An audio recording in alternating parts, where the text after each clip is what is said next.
সাহাবায়ে কেরামরা খোলা মাঠের মধ্যে উত্তপ্ত বালুর মধ্যে এইভাবে বিভিন্ন জার জুফটি দিয়ে মসজিদ নির্মাণ করে নামাজ আদায় করেছে। নামাজের মধ্যে সিজদা দেওয়ার পর এইভাবে উটের গাদার নারী বুড়ি তাদের পিঠের মধ্যে দিয়ে বড় বড় পাথর ছাপা দিয়ে সাহাবায়ে কেরামদেরকে কষ্ট দেওয়া হয়েছে কাফেরের পক্ষ থেকে। সেই ধরনের ইসলাম, সেই ধরনের নামাজ আমি আপনি পর্যন্ত এত সুন্দর ব্যবস্থাপনা পাওয়ার পরেও যদি আদায় করতে না পারি, আল্লাহর কাছে কি জবাব দিব? সব আছে, সুন্দর খতিব, সুন্দর মুয়াজ্জিন, সুন্দর মসজিদ সব আছে, মুসল্লি নাই, আল্লাহর কাছে জবাব দিতে হবে।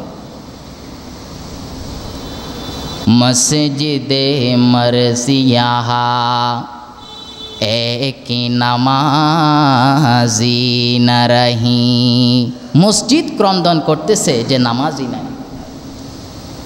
রহ গিয়া রসমে আজা রূহে বেলালি না রহি, রহ গিয়া রসমে আজা রূহে বেলালি না রহি,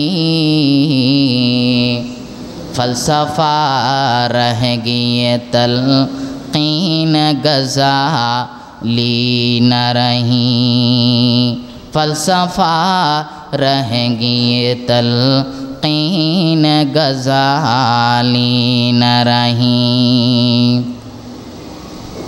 अल्लाहर बंदरा बोलतेছে रह गया रस्म अज़ा रूह बेलाली न रही, আজান দেওয়ার প্রথা আছে, সুন্দর সুন্দরভাবে আজান দেয়, টেনে টেনে আজান দেয়, কত সুন্দর কণ্ঠ দেওয়ার মুয়াজ্জিন আছে, কত সুন্দর আজান দেওয়ার নির্ধারিত লোক আছে। রূহে বেলালি না রহি, হযরতে হাবশি বিলাল কালো সাহাবী, সবচেয়ে কুসরি সাহাবী, আল্লাহর রসুলের সাহাবী, মসজিদে নববীর মধ্যে যেই অন্তরের ব্যথা নিয়ে উম্মতের দরদ নিয়ে আল্লাহু আকবার আল্লাহু আকবার বলে উম্মতকে নামাজের দিকে, ইসলামের দিকে আহ্বান করেছিল, সেই ধরনের দরদ এবং ব্যথা নিয়ে আজান দেওয়ার মতো লোক নাই। আল্লাহু আকবার।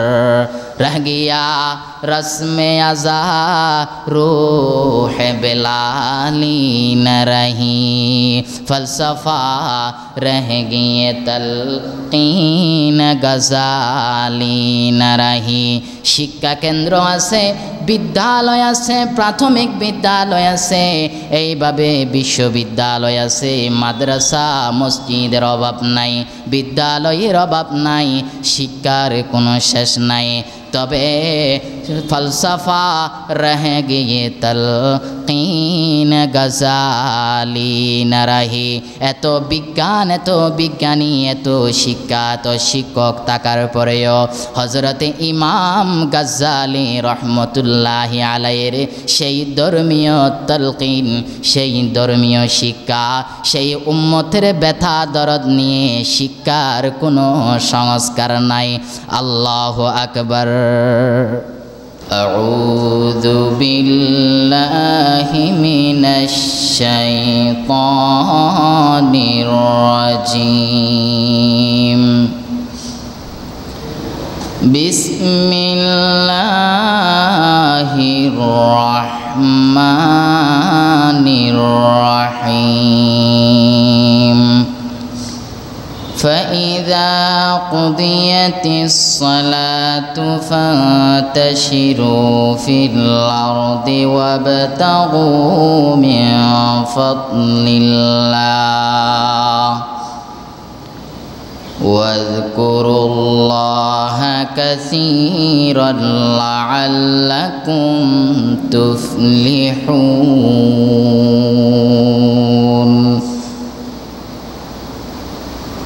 وقال رسول الله صلى الله عليه وسلم طلب كسب الحلال فريضة بعد الفريضة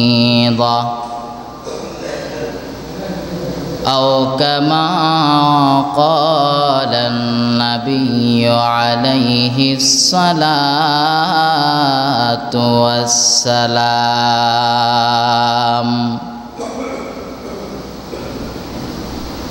الحمد لله আল্লাহ পাক রব্বুল আলামিনের অশেষ মেহেরবানি যেই মহান মুনিব মালিক আমাদেরকে পবিত্র জিলহজ মাসের অন্যতম ইবাদত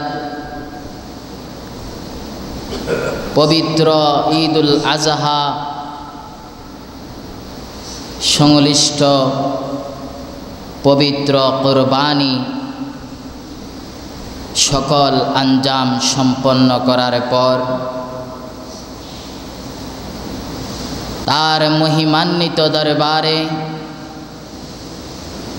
ফজিলতপূর্ণ দিন মহিমান্বিত আরেকটি দিন জুমার দিন সপ্তাহের শ্রেষ্ঠ দিন আল্লাহর ঘরে আসার জন্য বসার জন্য তৌফিক দান করলেন সেই মহান মালিকের দরবারে শুকরিয়াতান বলি আলহামদুলিল্লাহ এবং সাথে সাথে অসংখ্য গণিত দরুদ ও সালামের হাদিয়া প্রেরণ করছি সরকারে দু জাহা হাবিবে কিবরিয়া সৈয়দুল মুরসালিন খাতামুন নবিয়্যিন আহমদ মুজতবা হজরত মুহাম্মদ মুস্তফা সাল্লাল্লাহু আলাইহি ওয়াসাল্লামের প্রতি যার উম্মত হতে পেরে আমরা সকলেই সৌভাগ্যবান সম্মানিত উপস্থিত মুসল্লিয়ানি কেরাম আমরা যারা মসজিদে এসে গেছি সুন্নাতের জন্য আলাদা সময় দেওয়া হবে কিছু সময় সপ্তাহের একটি দিন দ্বীনি আলোচনা শ্রবণ করা দ্বীনি বিষয়ে জানা অথবা জানা থাকলেও বারবার স্মরণে আসা জিকির করা বেশি প্রয়োজন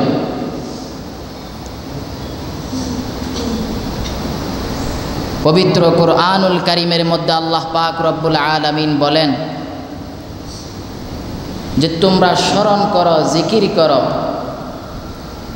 কোন আয়াতের মধ্যে প্রশ্ন করো জেনে নাও আহলা জিকির জাননেওয়ালা জ্ঞানী ব্যক্তির মাধ্যমে জ্ঞানীদের কাছে গিয়ে জ্ঞান আহরণ করো জেনে নাও জিকির করো অনুসরণ করো পর্যালোচনা করো আল্লাহর স্মরণ করো জিকির থেকে অনেক অর্থ শুধু আল্লাহ আল্লাহ জিকির অর্থ না আবার কোন জায়গায় আল্লাহ পাক রব্বুল আলামিন সরাসরি নির্দেশের সুরে বলতেছেন ফাযাক্কির ফাইন্না যিকরা তানফাউল মুমিনিন তোমরা জিকির করো আলোচনা করো আল্লাহর ইয়াদ আল্লাহর স্মরণ তোমরা করতে থাকো কেন এই জিকির এই স্মরণ এই ইয়াদ তানফাউল মুমিনিন ইমানদারের বড়ই উপকার হয় ফায়দা হয় উপকৃত হতে পারে এজন্য যত বড় জ্ঞানী গুণী আলেম হোক না কেন শিক্ষিত হোক না কেন আরেকজন শিক্ষিত ব্যক্তির কাছে গিয়ে অথবা নিজেরা নিজেদের মধ্যে ধর্মীয় আলোচনা ভালো বিষয়ের আলোচনা পর্যালোচনা করা প্রয়োজন এতে করে মুমিনের ইমানের ফায়দা হয় ইমান বৃদ্ধি হয় এবং খোদাভীতি বৃদ্ধি হয় আমরা অনেক মানুষ আছি এগুলো আমরা জানি, আমার শোনার প্রয়োজন নাই। শোনার মধ্যেও সওয়াব আছে, আমি জানি, এরপরে আমি শ্রবণ করব, এই শ্রবণের মধ্যেও সওয়াব আছে। এজন্য ফাযাক্কির ফাইন্না যিকরা তানফাউল মুমিনিন। আল্লাহ পাক রব্বুল আলামিন বলেন যে তোমরা আল্লাহর জিকির করো, আল্লাহ রব্বুল আলামিনের পর্যালোচনা করো, আলোচনা করো, শুনো, শ্রবণ করো। এই জিকির, এই স্মরণ, এই আলোচনা তোমাদের মুমিনদের ফায়দা হবে, উপকার হবে। সুবহানাল্লাহ। জুমার দিনের অনেক সুন্নাহ রয়েছে, এইভাবে তাড়াতাড়ি ঘুম থেকে ওঠা, ঈদের দিনের মতন অন্যান্য কাজ সেরে পরিষ্কার পরিচ্ছন্ন হয়ে উত্তম পোশাক পরিধান করে মসজিদের দিকে গমন করা, সবার আগে আসা, ধর্মীয় আলোচনা হলে কিছু সময় ধর্মীয় আলোচনা শ্রবণ করা, একাকী হলে ইস্তেগফার, তাহিয়াতুল মসজিদ, তাহিয়াতুল উজু, অর্থাৎ যে কোনো সময় নিষিদ্ধ সময়ে ব্যতীত মসজিদে প্রবেশ করার সাথে সাথে 2 রাকাত 4 রাকাত নামাজ পড়াকে, সেই ধরনের নফল নামাজকে বলা হয় তাহিয়াতুল মসজিদ। যে কোনো সময় ওযু করার পর, আমি একটা নতুন ওযু করলাম, সেই ওযুর পরপর যেই নামাজ আদায় করা হয় নফল নামাজ, সেই নামাজকে বলা হয় তাহিয়াতুল ওযু। এই ধরনের নফল নামাজ পড়ে মসজিদে বসে তওবা, ইস্তেগফার, দরুদ ইত্যাদি করা। আমরা অনেকে মসজিদে এসে দুনিয়ার যত কাজ আছে সবগুলো সমাধান করি মসজিদে না। একান্ত প্রয়োজন হলে মসজিদের মূল অংশ বাদ দিয়ে মসজিদের আশপাশে যদি কোনো আলাদা রুম থাকে, বারান্দা থাকে, জায়গা থাকে, সেখানে গিয়ে আমরা পরামর্শ করব।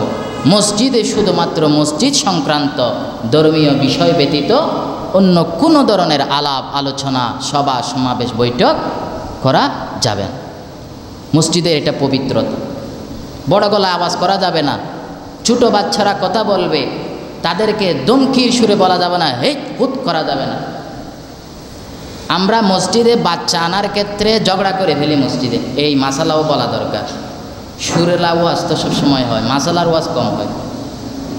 তো মসজিদে কোন ধরনের বাচ্চাকে আমরা আনবো, কোন ধরনের বাচ্চাগুলো আনবো না, এই বিষয়টা জেনে নিলে কেউ বলবে না আমরা বিদেশে গেছি বাচ্চাদেরকে কিছু বলে না, আবার কেউ বলবে না যে ছোটো ছোটো বাচ্চাদেরকে এনে এখানে মসজিদে প্রস্রাব করতে দিচ্ছ কেন, এটাও বলবে। যেই সমস্ত বাচ্চা একেবারে ছোট, পবিত্র অপবিত্রতা বুঝে না, এইভাবে ডাক দিলে সাধারণভাবে সেই ডাকে সে ভয় পায় না, তাকে ডাক দিলেও কি না দিলেও কি সে সবার সাথে একই ধরনের আচরণ করে, ঘরেও ভয় পায় না, মসজিদেও ভয় পাবে না। এই ধরনের বাচ্চাগুলা মসজিদে আনা নিষেধ, কারণ সে মসজিদে প্রস্রাব করে দিবে, টয়লেট করে দিবে, আরও বিভিন্ন ধরনের মসজিদের পবিত্রতা বুঝবে না, নামাজের পবিত্রতা বুঝবে না। আবার সামান্য বড় হওয়ার পর সাবালেক না হলেও তাদেরকে উৎসাহিত করার জন্য, তরবিয়তের জন্য, শিক্ষার জন্য পিতার সাথে মসজিদে আনা দরকার। এখন আমরা করি কি, বড়গুলা এখানে যাদের বুদ্ধি হয়েছে এরা এখানে রোডের মধ্যে ঘোরাঘুরি করে, কাউকে একটা সালামও দেয় না। ওই ধরনের বাচ্চা সন্তানকে মসজিদে আনতে পারি না, লজ্জা লাগে। একবার চেয়ে 2বার বললে যদি একটা বড় কথা বলে ফেলে, এটা হচ্ছে শিক্ষার অভাব। ওদেরকে মসজিদে নিয়ে আসব, একেবারে ছোট বাচ্চা মসজিদে নিয়ে আসবো না, এদের কারণে অন্যদের নামাজের ক্ষতি হবে। এজন্য 7 বছর থেকে নিয়ে যেই উৎসাহ দেওয়ার কথা আছে, শিক্ষা দেওয়ার কথা আছে, শিখবে, মা থেকে শিখবে, বোন থেকে শিখবে, ঘরে যারা নামাজ পড়ে তাদের কাছ থেকে নামাজ পড়া শিখবে। 10 বছর 12 বছর হওয়ার সাথে সাথে বালেক না হলেও তার একটা মোটামুটি কমন সেন্স হবে, মোটামুটি বুদ্ধি হবে, তাদেরকে বাপ পিতার সাথে, বড় ভাইয়ের সাথে মসজিদে নিয়ে আসতে হবে। এজন্য আল্লাহ রাব্বুল আলামিন আমাদেরকে তৌফিক দান করেছেন। সাহাবায়ে কেরামরা খোলা মাঠের মধ্যে উত্তপ্ত বালুর মধ্যে এইভাবে বিভিন্ন জার জুফটি দিয়ে মসজিদ নির্মাণ করে নামাজ আদায় করেছে। নামাজের মধ্যে সিজদা দেওয়ার পর এইভাবে উটের গাদার নারী বুড়ি তাদের পিঠের মধ্যে দিয়ে বড় বড় পাথর ছাপা দিয়ে সাহাবায়ে কেরামদেরকে কষ্ট দেওয়া হয়েছে কাফেরের পক্ষ থেকে। সেই ধরনের ইসলাম, সেই ধরনের নামাজ আমি আপনি পর্যন্ত এত সুন্দর ব্যবস্থাপনা পাওয়ার পরেও যদি আদায় করতে না পারি, আল্লাহর কাছে কি জবাব দিব? সব আছে, সুন্দর খতিব, সুন্দর মুয়াজ্জিন, সুন্দর মসজিদ সব আছে, মুসল্লি নাই, আল্লাহর কাছে জবাব দিতে হবে। মসজিদে মরসিয়াহা এক নামাজি না রহি, মসজিদ ক্রন্দন করতেছে যে নামাজি নাই। রহ গিয়া রসমে আজা রূহ বেলালি না রহি, রহ গিয়া রসমে আজা रूह बेलाली न रही, फ़लसफ़ा रह गए तलक़ीन गज़ाली न रही, फ़लसफ़ा रह गए तलक़ीन गज़ाली न रही। अल्लाहर बंदरा बोलते से रह गया रस्म अज़ा रूह बेलाली न रही, আজান দেওয়ার প্রথা আছে, সুন্দর সুন্দরভাবে আজান দেয়, টেনে টেনে আজান দেয়। কত সুন্দর কণ্ঠ দেওয়া মুয়াজ্জিন আছে, কত সুন্দর আজান দেওয়ার নির্ধারিত লোক আছে। রূহে বেলালি না রহি, হযরতে হাবশি বিলাল কালো সাহাবী, সবচেয়ে কুসরি সাহাবী, আল্লাহর রসুলের সাহাবী, মসজিদে নববীর মধ্যে যেই অন্তরের ব্যথা নিয়ে উম্মতের দরদ নিয়ে আল্লাহু আকবার বলে উম্মতকে নামাজের দিকে, ইসলামের দিকে আহ্বান করেছিল, সেই ধরনের দরদ এবং ব্যথা নিয়ে আজান দেওয়ার মতো লোক নাই। আল্লাহু আকবার। রহ গিয়া রসমে আজা রূহ বেলালি ন রহি, ফলসফা রহ গিয়ে তলকিন গজালি ন রহি। শিক্ষা কেন্দ্র আছে, বিদ্যালয় আছে, প্রাথমিক বিদ্যালয় আছে, এইভাবে বিশ্ববিদ্যালয় আছে, মাদ্রাসা মসজিদের অভাব নাই, বিদ্যালয়ের অভাব নাই, শিক্ষার কোনো শেষ নাই। তবে ফলসফা রহ গিয়ে তলকিন গজালি না রহি। এত বিজ্ঞান, এত বিজ্ঞানী, এত শিক্ষা, এত শিক্ষক থাকার পরেও হযরতে ইমাম গজ্জালি রহমতুল্লাহি আলাইহির সেই ধর্মীয় তলকিন, সেই ধর্মীয় শিক্ষা, সেই উম্মতের ব্যথা দরদ নিয়ে শিক্ষার কোনো সংস্কার নাই। আল্লাহু আকবার।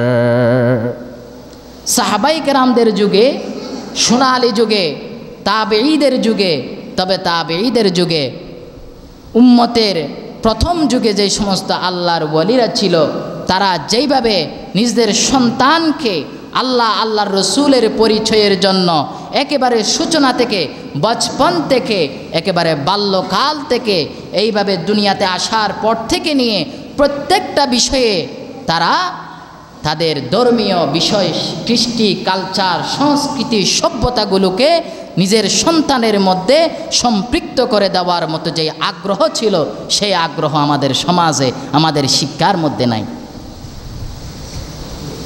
এজন্য ঔষধ গ্রহণ করি, কোনো ধরনের নিরাময় নাই, রোগের কোনো নিরাময় নেই। সামান্যতম অসুস্থতার জন্য কত হাজার হাজার টাকার আমরা ওষুধ গ্রহণ করি, রোগের নিরাময় নাই। কারণ আমরা মনে করি যে গ্যাস্ট্রিকের সমস্যা, একটা গ্যাস্ট্রিকের ওষুধ খেলেই তো হয়। এইভাবে আমাদের জ্বরের সমস্যা, একটা নাফা, এইভাবে প্যারাসিটামল অথবা নাফাস্টারা নাফাস্টান একটা খেলেই হবে, বেশি বেড়ে গেলে একেবারে একটা অ্যান্টিবায়োটিক খেলেই হয়ে যাবে। অ্যান্টিবায়োটিকের উপর, প্যারাসিটামলের উপর, এইভাবে নাফাস্টারা নাফার উপর আমার ঈমান চলে গেছে। লা শিফা ইল্লা শিফাউকা আনতা শাফি হুয়াশ শাফি আল্লাহু লা ইলাহা ইল্লা হুয়াল হাইয়ুল কাইয়ুম। আমাদের মধ্যে নাই, ঈমানদারের অন্তরের মধ্যে কেউ শিফা দিতে পারে না, কেউ সুস্থতা দিতে পারে না, কেউ অসুস্থ করতে পারে না। আমি ঔষধ গ্রহণ করব, ডাক্তারের পরামর্শ গ্রহণ করব, দুনিয়ার অন্য অন্য কাজের মধ্যে যেভাবে ওসিলা হিসাবে আমি চাকরিকে রিজিকের ওসিলা হিসাবে গ্রহণ করেছি, দোকানকে রিজিকের ওসিলা হিসাবে গ্রহণ করেছি, ব্যবসা বাণিজ্যকে রিজিকের ওসিলা হিসাবে গ্রহণ করেছি, সুস্থ হওয়ার জন্য ডাক্তারের পরামর্শ এবং ঔষধপত্র সবগুলো আমি ওসিলা হিসেবে গ্রহণ করেছি। কেবলমাত্র আল্লাহ রব্বুল আলামিন ব্যতীত শেফা দেওয়ার মালিক কেউ হতে পারে না। এই ধরনের বিশ্বাস স্থাপন মুসলমানরা করতে পারে না।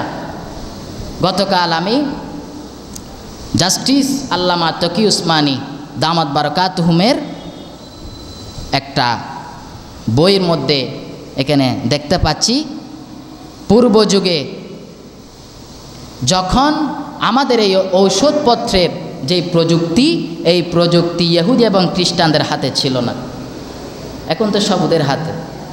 আমাদের এখানে ওষুধের উপরে যেই নাম লেখা হয় এটা সরাসরি বাংলিশ হয়, বাংলিশ, এটা অর্থ অনুবাদ হয় না। ভিটামিনকে ভিটামিন লিখবে, নাফাকে নাফা লিখবে, ওরা যেইভাবে কোম্পানি যেইভাবে ওখানে ইংলিশ করে দেওয়া হয়েছে, ইংলিশ থেকে বাংলাটা হুবহু ওটাই দেওয়া হবে, অর্থ অনুবাদ দেওয়া হবে না। এটা একটা ষড়যন্ত্র। নিজেদের হাতে এই প্রযুক্তিকে শক্তিশালী হিসাবে রাখার জন্য মুসলমানদেরকে এই ঔষধ প্রযুক্তির বিষয়ে যাতে ওনারা পারদর্শী হতে না পারে, তাদের ঈমানে আঘাত করা যেতে পারে, সেই ধরনের একটা কৌশল অপকৌশল ষড়যন্ত্র। তখনকার যুগে ডাক্তাররা যখন স্লিপ দিত, ওষুধপত্র লিখত, তখন শুরুতে বিসমিল্লাহ থাকত, তাদের ফেডের মধ্যে স্লিপের মধ্যে বিসমিল্লাহ থাকত। ডাক্তার হও, মুসলিম ডাক্তার হও, ঈমান হারা হইও না। তোমার ডাক্তারির পেশার মধ্যে, তোমার বিজ্ঞানের মধ্যে ঈমানকে নবায়ন করার চেষ্টা করো। আল্লাহর রসুলের প্রতি ঈমান বিশ্বাসকে তোমার ডাক্তারির মাধ্যমে, বিজ্ঞানের মাধ্যমে বিশ্বময় করার জন্য তুমি ডাক্তার হও, তুমি বিজ্ঞান হও। এমন বিজ্ঞানের সাথে, এমন বৈজ্ঞানিকদের সাথে, এমন আবিষ্কার প্রযুক্তির সাথে ইসলামের কোনো সংঘর্ষ নাই। অনেকে বলে যে কোরআন হাদিস এক জিনিস, ধর্মীয় বিষয় এক জিনিস, বিজ্ঞান ভিন্ন জিনিস। আপনার সমস্ত বিজ্ঞান এসেছে ইসলাম থেকে। যতক্ষণ পর্যন্ত আপনি ঈমান হারা হবেন না, ততক্ষণ পর্যন্ত বিজ্ঞান আপনাকে বৈজ্ঞানিক হতে, বিজ্ঞানী হতে নিষেধ করবে না। বিজ্ঞান আর ইসলাম ব্যবধান কি? গত কিছুদিন আগে আমেরিকার ক্যালিফোর্নিয়ার মধ্যে যেই আগুন লেগেছে, উত্তপ্ত গরমের কারণে, বিভিন্ন কারণে ওইসব এলাকার মধ্যে দাবানল হয়। বছরে প্রতি বছর এক একটা দাবানল হয় ইউরোপের মধ্যে বিভিন্ন অঞ্চল।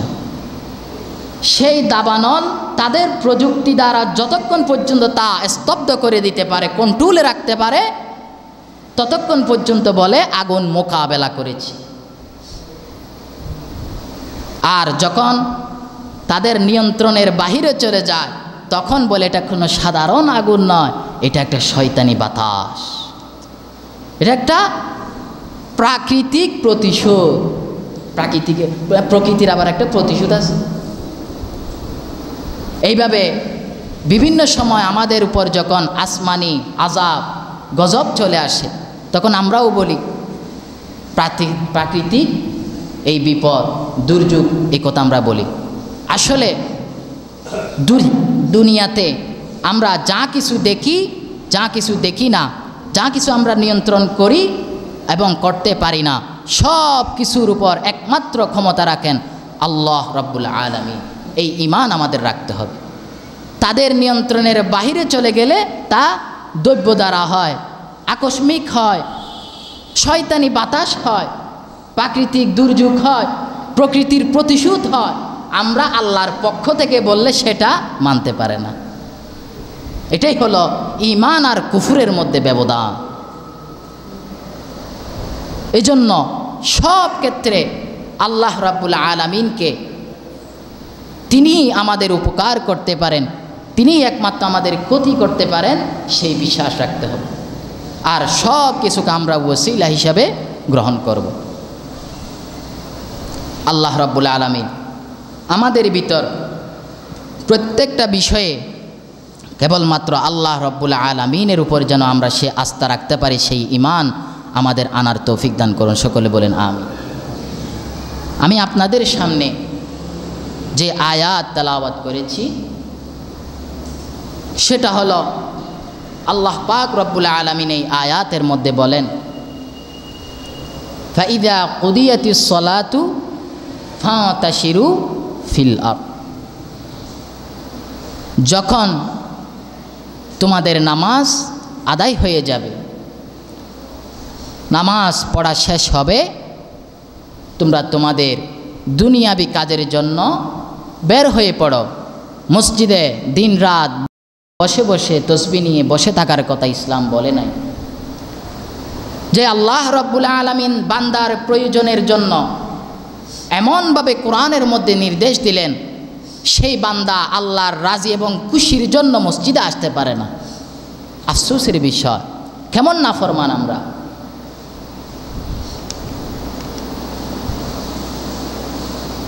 এমন ব্যক্তিও আছি জুমার দিন জুমার নামাজও আমরা পড়ি না।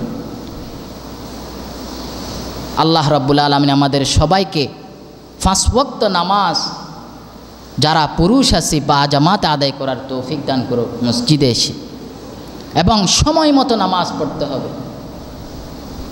অকারণে নামাজ কাজা করলে আল্লাহ রাব্বুল আলামিনের কাঠগড়ায় জবাবদিহি করতে হবে। এজন্য আমরা সময় মতো নামাজ আদায় করে নিব।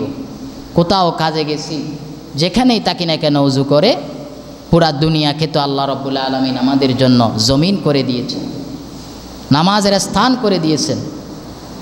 এজন্য ঘরে বাহিরে যেখানেই থাকি আমরা নামাজ আদায় করার জন্য চেষ্টা করব। বিশেষ করে ফরজ আইন 5 ওয়াক্ত নামাজের মধ্যে আমরা কেউ গাফিল হব না। সাহাবায়ে কেরামরা যুদ্ধের ময়দানে গিয়েও নামাজ কজা করেন নাই। একদল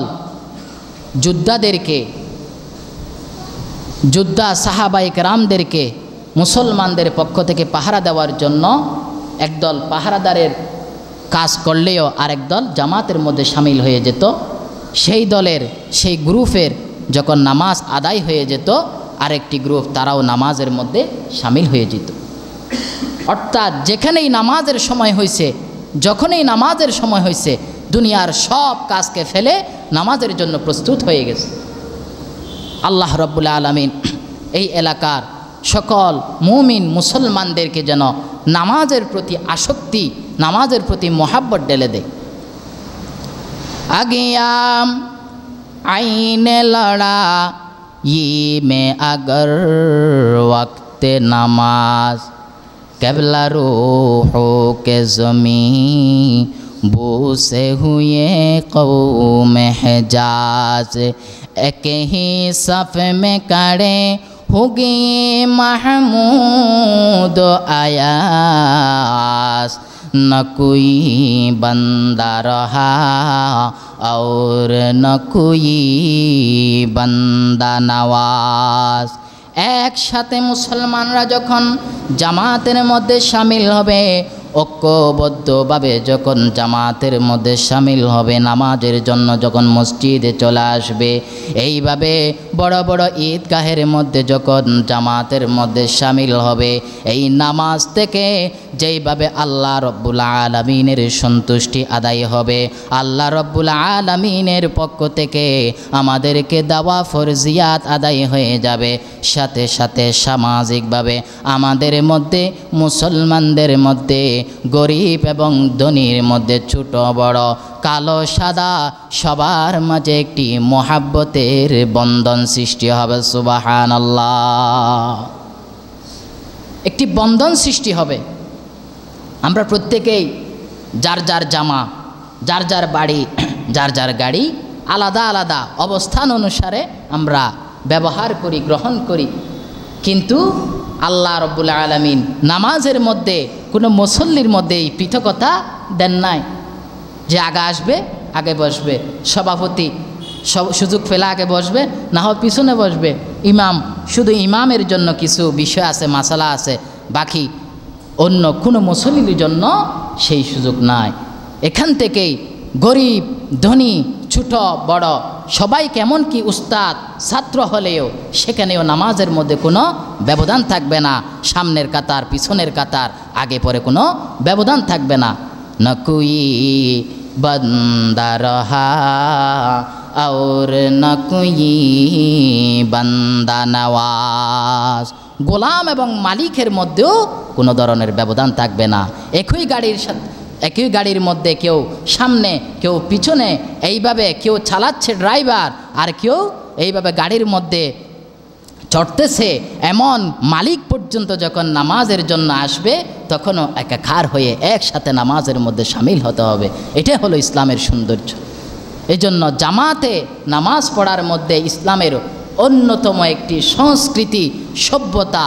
এটা মুসলিম নন মুসলিম সবাই দেখতে পায়। শুধু নামাজের চিত্র দেখে, নামাজের মধ্যে ঐক্যবদ্ধতা দেখে মুসলমানদের বিজয় হয়েছে, মুসলমানদের বিজয় হবে, মুসলমানদের সৌন্দর্য নন মুসলিম কাফেরদের মাঝেও চলে যাবে। সুবহানাল্লাহ। এজন্য আমরা নামাজের গুরুত্ব দিব। যেই ব্যক্তির ভিতরে আলেম হোক নন আলেম হোক নামাজের গুরুত্ব নাই, তার ভিতরে ইমানের কোনো ধরনের দোয়ারা ছোঁয়া নাই। সেই ব্যক্তির ইমান নষ্ট হওয়ার জন্য আর বেশি কিছু লাগবে না। কারণ ইমান আনায়ন করার পর যাদের হজ করার মতন তৌফিক হবে তারাই তো হজ করবে, জাকাত দেওয়ার মতন তৌফিক হলে তারাই জাকাত দিবে। বছরের মধ্যে রমজান মাস আসলেই তো রোজা রাখবে। তার আগে একটা কাজ ফরজ আছে, সেটা হলো নামাজ পড়া, নামাজ কায়েম করা। আলিফ লাম মিম যালিকাল কিতাবু লা রাইবা ফীহি হুদাল লিল মুত্তাকিন। আল্লাহ পাক রব্বুল আলামিন পবিত্র কুরআনুল কারিমে শুরুতেই কিতাবের পরিচয় দিচ্ছেন, যালিকাল কিতাবু লা রাইবা ফীহি হুদাল লিল মুত্তাকিন। এটি এমন এক কিতাব যেই কিতাবের মধ্যে কোনো সন্দেহ নাই। শুধু সন্দেহ নাই এমন নয়, লা রাইবা অর্থ সন্দেহের অবকাশ লেশ মাত্র থাকতে পারে না। লা রাইবা ফি, এই এমন কিতাব কাদেরকে হেদায়ত করবে? হুদাল লিল মুত্তাকিন, যারা তাকওয়াবান হবে, মুত্তাকি হবে, তাদেরকে হেদায়ত করবে, তাদের পথ প্রদর্শন করবে, তাদের পথ প্রদর্শক হবে এই কিতাব। হুদাল লিল মুত্তাকিন। আর তাদের বৈশিষ্ট্য কি হবে? মুত্তাকিদের বৈশিষ্ট্য আরও কি কি হতে পারে? আল্লাহ পাক রব্বুল আলামিন পরবর্তী আয়াতের মধ্যে বলেন, আল্লাযীনা ইউমিনুনা বিল গায়বি ওয়া ইউকিমুনাস সালাতা ওয়া মিম্মা রাযাকনাহুম ইউনফিকুন। আর যারা মুত্তাকি হবে তাদের অন্যতম বৈশিষ্ট্য হলো আল্লাযীনা ইউমিনুনা বিল গায়ব, তারা অদৃশ্যের উপরে ঈমান আনবে। আল্লাহ রব্বুল আলামিনকে দেখে নাই, জান্নাত দেখে নাই, জাহান্নাম দেখে নাই, কবরের আযাব দেখে নাই, এই সব কিছু না দেখার পরেও এমন গায়বের উপর যারা ঈমান রাখবে, বিশ্বাস স্থাপন করবে, আল্লাযীনা ইউমিনুনা বিল গায়বি ওয়া ইউকিমুনাস সালাহ। দ্বিতীয় বৈশিষ্ট্য হলো এই ঈমান তারা আনার পর ইউকিমুনাস সালাহ, নামাজ কায়েম করবে, নামাজ আদায় করবে, নামাজ প্রতিষ্ঠা করবে। সুবহানাল্লাহ। আল্লাযীনা ইউমিনুনা বিল গায়বি ওয়া ইউকিমুনাস সালাহ ওয়া মিম্মা রাযাকনাহুম ইউনফিকুন।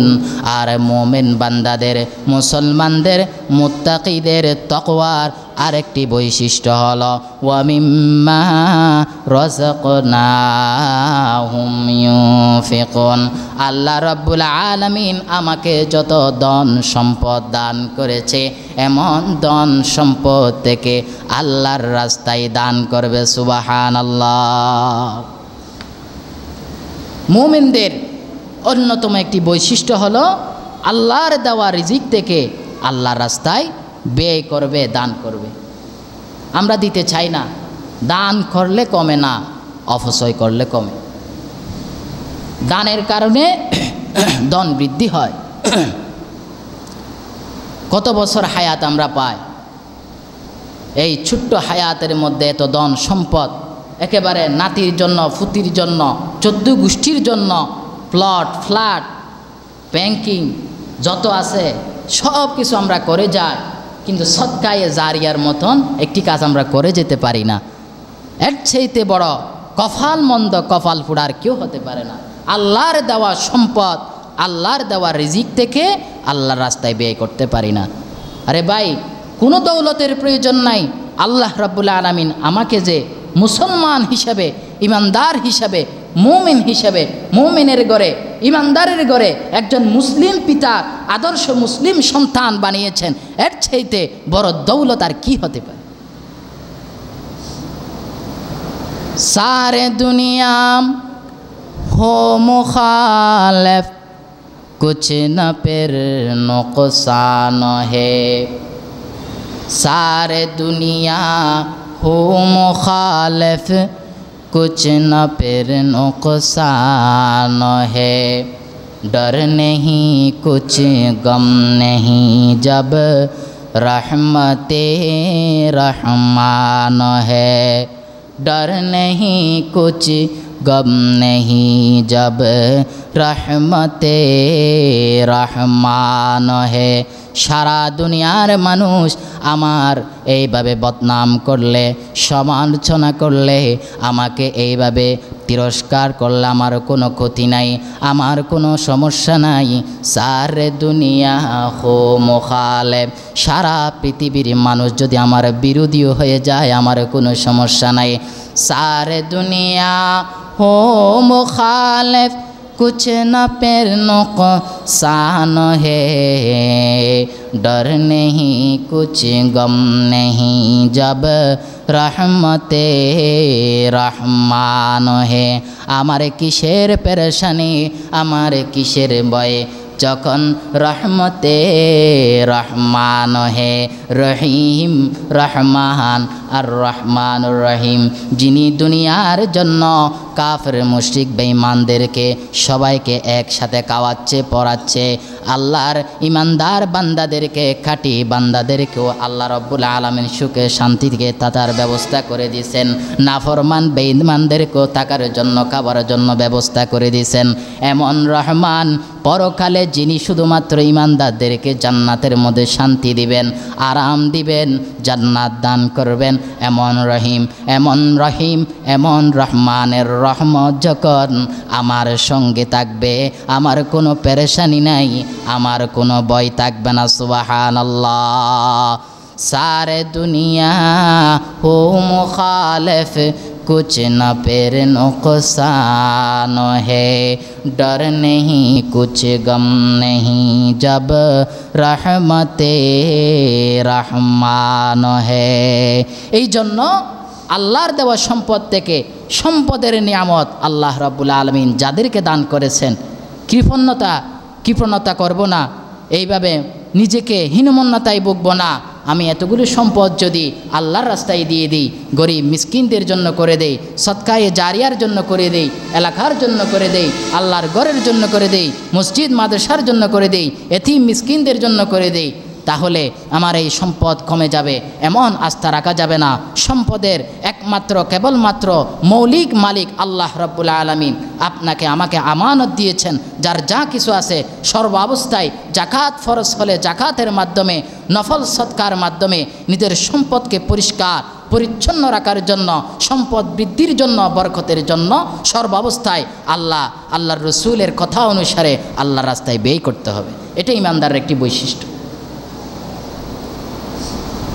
الذين يؤمنون بالغيب ويقيمون الصلاة ومما رزقناهم ينفقون।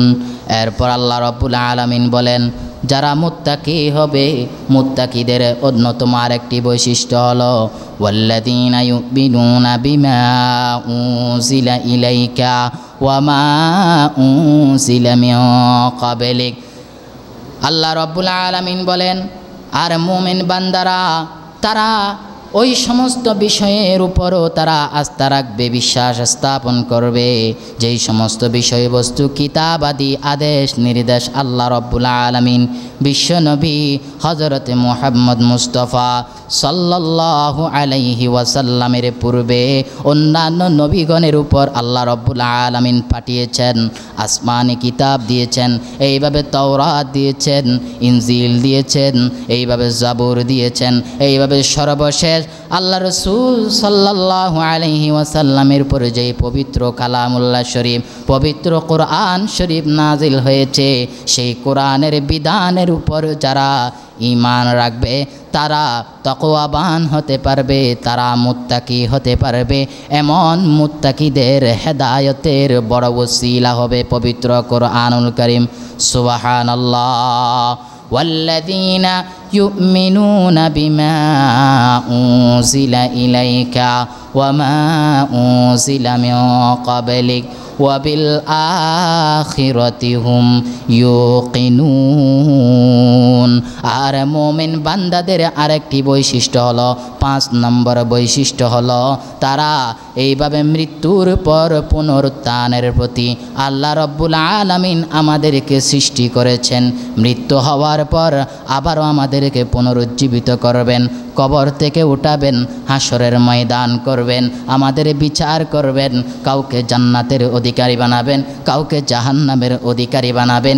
এই সব বিষয়ের উপরে তারা শুধু বিশ্বাস রাখবে না, দৃঢ় ইয়াকিন, দৃঢ় বিশ্বাস রাখবে। সুবহানাল্লাহ। এই বৈশিষ্ট্য যখন আসবে তারা কামিয়াব হয়ে যাবে। এরপর মহান রব্বুল আলামিন বলেন, উলাইকা আলা হুদাম মির রাব্বিহিম ওয়া উলাইকা হুমুল মুফলিহুন। শুরুতে বলেছেন আলিফ লাম মিম যালিকাল কিতাবু লা রাইবা ফিহি হুদাল লিল মুত্তাকিন। এই কোরআন মুত্তাকিদের জন্য পথ প্রদর্শক হবে। মধ্যখানে আল্লাহ পাক রব্বুল আলামিন মুত্তাকির বৈশিষ্ট্য বর্ণনা করেছেন, আবার সর্বশেষ আরেকটি আয়াত দিয়ে এই বৈশিষ্ট্য যাদের অর্জন হবে তারাই হেদায়েতের উপর আল্লাহ রব্বুল আলামিন ঘোষণা দিয়েছেন। আর যারাই হেদায়েতের উপর হবে তারাই একমাত্র সফল কামিয়াব, আল্লাহর কাছে সফল হবে, দুনিয়াতেও সফল হতে পারবে। আল্লাহ রব্বুল আলামিন আমাদের সকলকে এমন মুমিন, এমন মুসলমান, এমন মুত্তাকি, আল্লাহর কাঠি বান্দা বান্দিনী।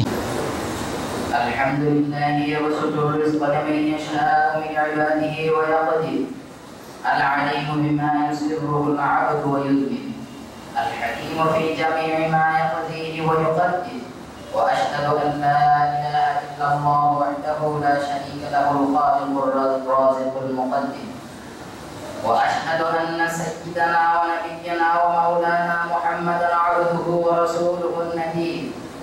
صلى الله تعالى عليه وعلى آله وأصحابه كما يليق بجنابه العليم الخبير.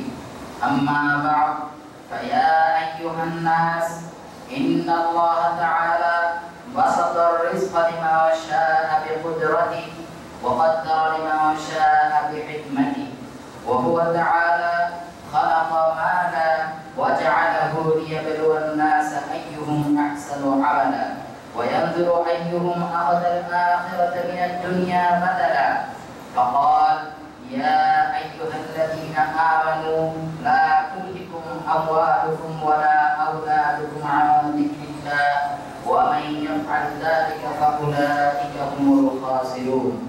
وقد ذم تعالى حرص المال فقال: ألهاكم التكاثر حتى زرتم المقابر. وقال النبي صلى الله عليه وسلم: يحرم ابن آدم ويشك منه اثنان: الحرص على المال والحرص على العمر. وقال النبي صلى الله عليه وسلم: والله لا الفقر أخشى عليكم ولكن أخشى عليكم أن تبسط عليكم الدنيا كما بسطت على ما كان قبلكم فتنافسوها كما تنافسوا فتهلككم كما أهلكتهم. وفي حديث آخر: اتقوا الشح فإن الشح أهلك ما كان قبلكم. واعلموا أن كسب المال وإمساكه مذموم إذا كان ذلك لغير الدين، فأما إذا كان ذلك للدين فليس بمذموم بل هو ممدوح. وقال عليه الصلاة والسلام: كسب الحلال فريضة بعد الفريضة. وقد رغب تعالى بكسب المال بقوله: فإذا قضيت الصلاة فانتشروا في الأرض وابتغوا من فضل الله واذكروا الله كثيرا لعلكم تفلحون. وقال تعالى: أعوذ بالله من الشيطان الرجيم: وأنفقوا في سبيل الله ولا تلقوا بأيديكم إلى التهلكة وأحسنوا إن الله يحب المحسنين. الحمد لله نحمده ونستعينه ونستغفره ونؤمن به ونتوكل عليه ونعوذ بالله من شرور أنفسنا ومن سيئات أعمالنا. من يهده الله فلا مضل له ومن يضلل فلا هادي له، ونشهد أن لا إله إلا الله وحده لا شريك له، وأشهد أن محمدا عبده ورسوله أرسله بالحق بشيرا ونذيرا بين يدي الساعة. من يطع الله ورسوله فقد رشد ومن يعصهما فإنه لا يضر إلا نفسه ولا يضر الله شيئا. أعوذ بالله من الشيطان الرجيم. إن الله وملائكته يصلون على النبي يا أيها الذين آمنوا صلوا عليه وسلموا تسليما.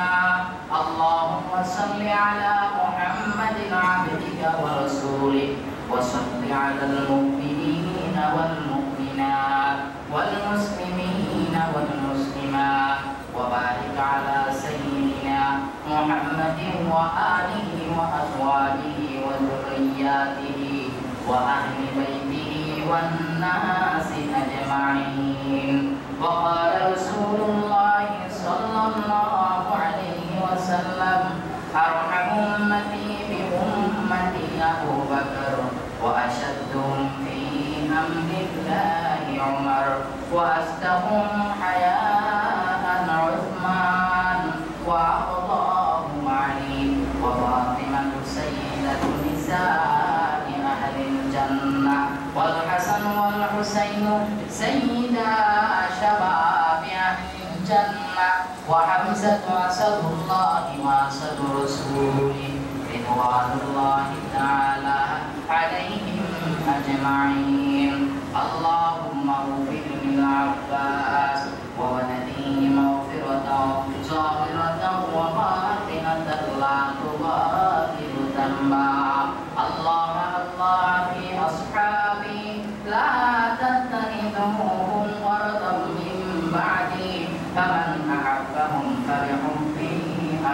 أحبهم ومن أبغضهم فببغضه أبغضهم وخير القرون قرني ثم الذين يلونهم ثم الذين يلونهم والسلطان العادل ذل الله في الأرض من أهان سلطان الله في الأرض أهانه الله اللهم انصر الإسلام والمسلمين اللهم أعز الإسلام والمسلمين اللهم انصر من نصر دين محمد صلى الله عليه وسلم واجعلنا منهم واخذل من خذل دين محمد صلى الله عليه وسلم ولا تجعلنا منهم عباد الله رحمكم الله إن الله يأمر بالعدل والإحسان وإيتاء ذي القربى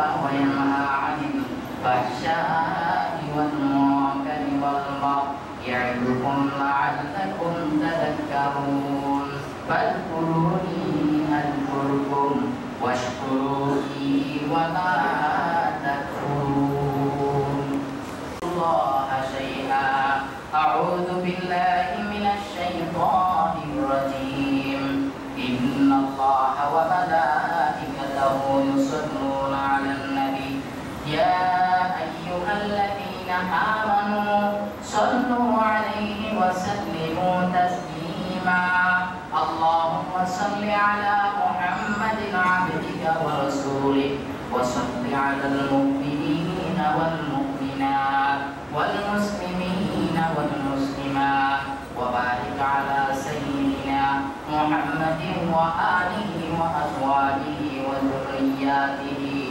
وأهل بيته والناس أجمعين وقال رسول الله صلى الله عليه وسلم أرحم أمتي بأمتي أبو بكر وأشدهم في أمر الله عمر وأصدقهم حياء عثمان وأفضاهم علي وفاطمة سيدة نساء أهل الجنة والحسن والحسين سيدا شباب أهل الجنة وحمزة أسد الله وأسد رسوله رضوان الله تعالى عليهم أجمعين اللهم اغفر للعباس وولده مغفرة ظاهرة وباطنة لا تغادر ذنبا الله في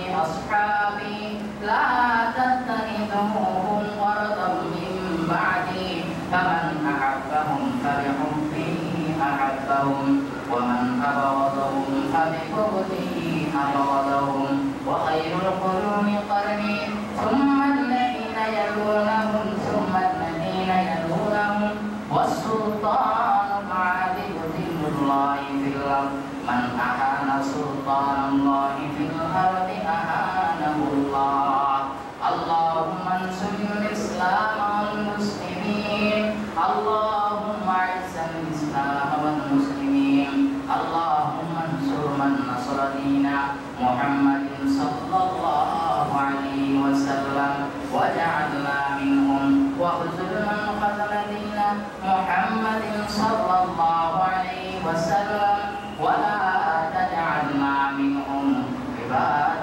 الله رحمكم الله إن الله يأمر بالعدل والإحسان وإيتاء ذي القربى وينهى عن الفحشاء والمنكر والبغي يعظكم لعلكم تذكرون فاذكروني أذكركم واشكروا لي ولا